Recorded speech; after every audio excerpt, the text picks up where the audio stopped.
আচ্ছা, আমি সরি। আমি মামুনকে যতটুকু শাস্তি দেওয়া দরকার তার চেয়ে অনেক বেশি শাস্তি দিয়ে ফেলছি।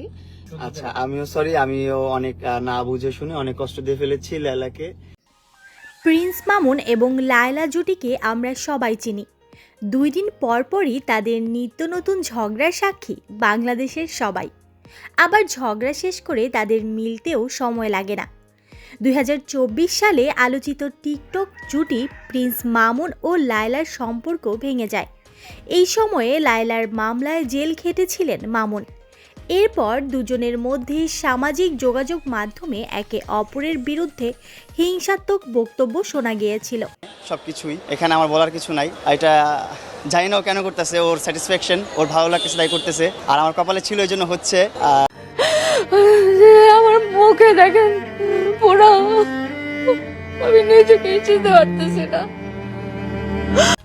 তবে বিচ্ছেদের 1 বছর পর আবার একসাথে দেখা গেল এই আলোচিত জুটিকে। গতকাল রবিবার সেহরির সময়ে লাইভে এসে তারা জানান, আমাদের মধ্যে সবকিছু মিটমাট হয়ে গেছে, আমরা সব ঠিক করে ফেলেছি। সো এই আমরা যে মিটমাট করে ফেলতেছি সেটাও এটাও আপনাদেরকে জানার অধিকার আপনাদের আছে। কিন্তু প্রিন্স মামুন ও লায়লা আরও বলেন, তাদের ঝগড়া এতটাই খারাপ পর্যায়ে চলে গিয়েছিল যে আইনি সহায়তা নিতে হয়েছিল।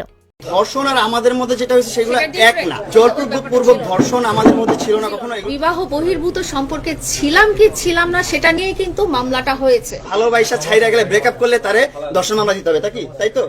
তবে এখন তারা সব মামলা মোকদ্দমার ঝামেলা শেষ করে আবার একসাথে থাকতে চান। এছাড়া লাইভে তারা দুইজনকে সরিও বলে।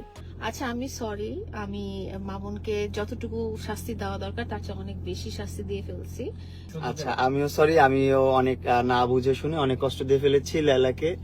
সরি বলে সবার সামনে নিজেদের ঝগড়া মিটমাট করে নেয়। তবে সাধারণ মানুষ তাদের এসব কাহিনী দেখে প্রায় বিরক্ত।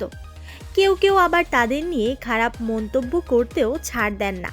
তবে এবার তাদের সম্পর্ক কতদিন টিকে সেটাও দেখার বিষয়।